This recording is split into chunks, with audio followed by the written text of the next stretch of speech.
Descriptive and Inferential Statistics. Descriptive Statistics. Statistics that summarize or describe features of a dataset, such as its central tendency or dispersions. Statistics used to describe the characteristics of distributions of scores. They apply only to the members of a sample of populations from which data have been collected. This is the example of bar graph of descriptive statistics. It describes the characteristics of a data. The mean, median, mode, and range. The most recognized types of descriptive statistics are measures of center, the mean, median, and the mode, which are used as almost all levels of math and statistics.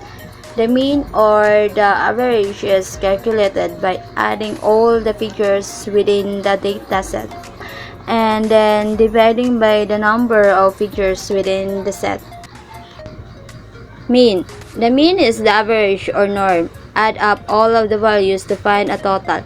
Divide the total by the number of values you added together. Example: 2 plus 2 plus 3 plus 5 plus 5 plus 7 plus 8 equals 32. Then divide it by the value of 7. 32 divided by 7 equals 4.57. Median. The median is the middle value. Put all of the values into order. The median is the middle value. If there are two values in the middle, find the mean of these two. For example, 2, 2, 3, 5, 5, 7, 8. The middle value here is the 5. Mode. The mode is the most frequent value. Count how many of each value appears. The mode is the value that appears the most. You can have more than one mode. For example, 2, 2, 3, 5, 5, 7, 8. The most value appear the most is 2 and 5. And this is called bimodal. Range. The range is the difference between the lowest and the highest. Find the highest and the lowest value. Subtract the lowest value from the highest. The highest is 8 and the lowest is 7. 8 minus 2 equals 6. Here is the three examples of descriptive statistics. The first example is 24.5% of young workers have educational debt. Of those in the 24.2% are currently making payments. Amount of debt mean 9,072 pesos point 25. The median is 10,000. The second example of descriptive statistics is a pie graph of 34.5% of young workers are currently attending school. This is the last example of descriptive statistics. There are 266,042 young people that work in the retail, grocery, restaurant, and fast food sectors. Percent that work within 4 industries. Restaurant 33.7%, fast food 8%, retail 48.6%, grocery 9.8%. Over a quarter, 28.9% of young workers work in retail stores and restaurants. Inferential statistics. Inferential statistics. Thus, we use inferential statistics to make inference from our data to more general conditions. We use descriptive statistics simply to describe what's going on in our data.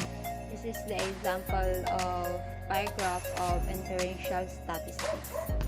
Studies the sample of the same data. Let's say you wanted to know the favorite ice cream flavors of everyone in the world.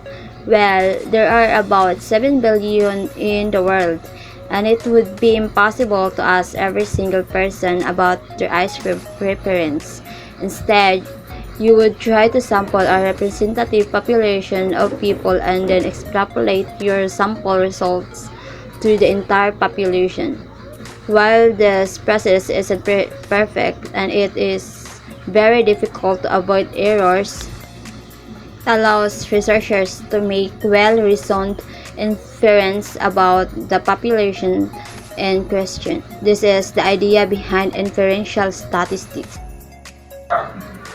As you can imagine, getting a representative sample is really important. There are all sorts of sampling strategies, including random sampling. A true random sample means that everyone in the target population has an equal chance of being selected for the sample.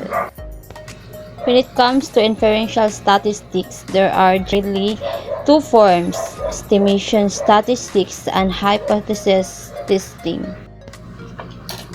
Let's think back to our sample ice cream data. First, let's assume that we had a true random sample of 35 people on this globe and that our full target population is every human alive. Let's say that 37% of people in our sample said that vanilla is their favorite flavor. We can simply extrapolate that 37% of all people in the world also think that vanilla is the best. As the true value of the world? Well, we can say with 100% confidence. But using inferential statistic techniques such as the confidence interval, I can provide range of people that prefer vanilla with some level of confidence. With hypothesis testing, one uses a test such as this t-test, square, or ANOVA to test whether a hypothesis about the mean is true or not. Again, the point is that this is an inferential statistic method to reach conclusion about a population based on a sample set of data.